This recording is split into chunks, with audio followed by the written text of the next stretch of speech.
2 साल से शारीरिक कष्ट से गुजरा हूँ।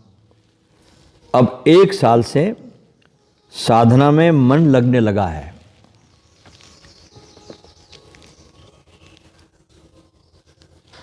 अब किंतु कि समय कम है,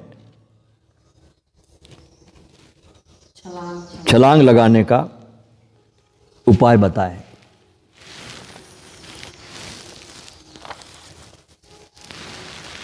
देखिए, जो समय चला गया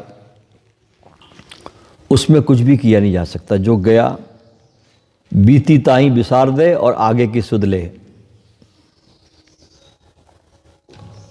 आगे आपको कैसा जीवन जीना है, अब इसकी पूरी आप एक घर में रूपरेखा बनाएं। जीवन आपका सूखे पत्ते की तरह नहीं होना चाहिए। सूखे पत्ते का कोई इतिहास नहीं होता। सूखे पत्ते की कोई जिंदगी नहीं होती। हवा आती उड़ा के ले जाती, कहीं भटका देती, किधर घुमा देती। ऐसा जीवन नहीं जीना। जीवन को तो आपको बनाना पड़ता है।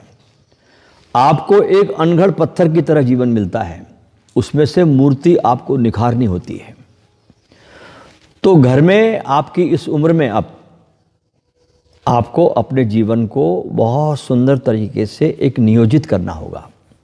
कब आपको उठना है, कब आपको सुबह अपनी सेहत का ध्यान रखकर कुछ योगासन करने हैं, कुछ प्राणायाम करने हैं, कितना आपको भोजन करना है, कितना आपको विश्राम करना है, कितना आपको ग्रंथों का अध्ययन करना है, कितना आपको ध्यान करना है, ये सब चीज़ों की रूपरेखा आप बनाएं।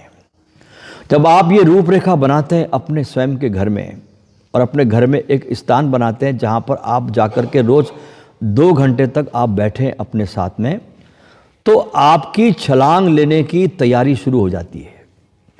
एकदम छलांग नहीं लगेगी, ख्याल रखना। आपको पहले अपने को नियोजित करना पड़ेगा, तैयार करना पड़ेगा आपको। जब हम परीक्षा देने जाते हैं तो हम तैयारी करते हैं, कहीं इंटरव्यू देने जाते हैं तो हम तैयारी करते हैं।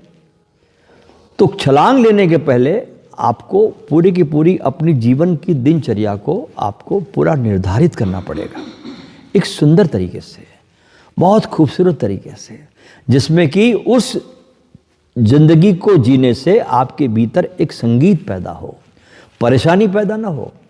और अब आपकी उम्र चूंकि इतनी ज़्यादा हो चुकी है, तो परिवार से भी ज़्यादा आप मोह मत रखें। आपने जितना काम कर दिया अपने परिवार के लिए काफ़ी है। बच्चे बड़े हो गए, आप उनको जरा भी डिस्टर्ब न करें, क्योंकि हर आदमी अपने कर्मों का भोग भोगने इस संसार में आता है। आप ज़्यादा उनको डिस्टर्ब न करें, आप उनको ज़्यादा बनाने की कोशिश भी ना करें, उनको स्वतंत्रता दे दें। पूत कपूत तो क्यों धन संचय, और पूत सपूत तो क्यों धन संचय।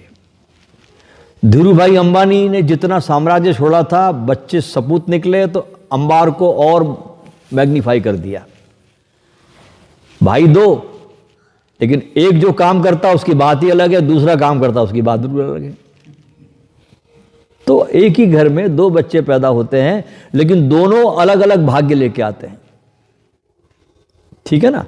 तो आप अपने को अब इसी उम्र में आकर के अब बाहर से सब परिवार से ध्यान हटाने का आपका समय आया। अब सब प्रकार के मोह के बंधनों को छोड़ करके, ऐसा नहीं करें उनसे घृणा करिए, नहीं, आपके भीतर जो तार जुड़े हैं मोह के, उसको कम करके आप अपने भीतर सरकना शुरू करिए। तो उनको भी अच्छा लगेगा, परिवार को, कि हमें डिस्टर्ब नहीं करते। नहीं तो हम लोग क्या करते हैं कि 24 घंटे उनको डिस्टर्ब करते रहते हैं। इसलिए हमारे देश में व्यवस्था थी कि इस एक उम्र के बाद में व्यक्ति सन्यासी हो जाता था। 25 साल हमने रखे थे ब्रह्मचर्य के, 25 साल रखे थे गृहस्थी के, 25 साल हमने रखे थे वानप्रस्थ के। वानप्रस्थ का अर्थ होता था कि अब सब काम गृहस्थी का हो गया, ब्रह्मचर्य का भी हो गया, सब कुछ हो गया, अब मेरा ध्यान जंगल की तरफ है। अब मेरी पूरी कामना, मेरे पूरी प्राणों की जो प्यास है कि मैं कब जंगल में चला जाऊं और उस परमात्मा के सुमिरन में डूब जाऊं, उसे वानप्रस्थ कहा जाता था। और ये तीनों अवस्था से जो लोग गुजरते थे, ब्रह्मचर्य, गृहस्थी और वानप्रस्थ, वे जाकर जंगलों के अंदर गुरुकुलों में गुरु का काम करते थे। ये हमारे देश में बड़ी एक गजब की व्यवस्था थी, जो आकर के हिंदुस्तान में अंग्रेजों ने इसको तोड़ा।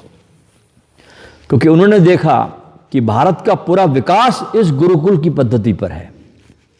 तो अगर इस देश को गुलाम बनाना है तो हमें इस पद्धति को तोड़ना होगा।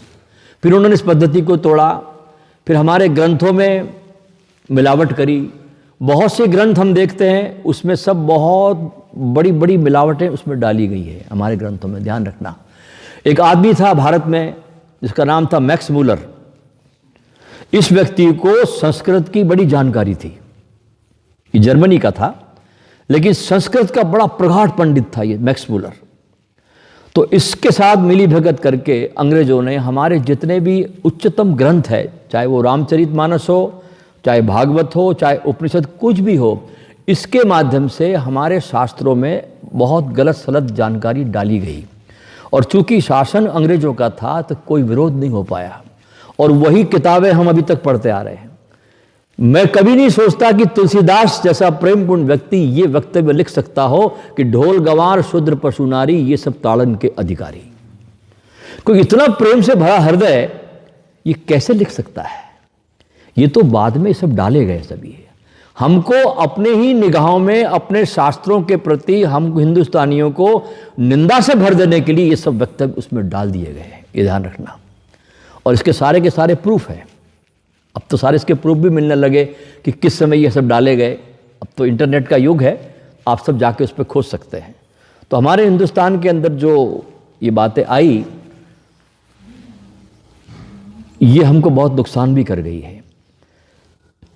तो मेरा आपसे ये कहना है वेद प्रकाश जी से, जो चला गया समय उसको छोड़ दीजिए और अपने जीवन को अपने घर में बहुत सुंदरता से आप नियोजित करिए, उत्सव मनाइए और चिंता मुक्त जिए। कोई चिंता आपको करनी नहीं। हाँ, बहुत प्यार से मोहब्बत से अब हरि का चिंतन करिए, हरि में ध्यान लगाइए, नाचिए, गाइए, हंसिए और थोड़ा पागल हो जाइए। अब आपके जीवन में पागल होने का समय आया। बुद्धिमान बहुत हो गए आप, बुद्धि से आपने बहुत काम किया, ठीक है। अब आप थोड़ा पागल होइए, थोड़े दीवाने बनिए। और आप दीवाने बन जाएंगे तो छलांग लेनी नहीं पड़ेगी, छलांग हो ही जाएगी आप।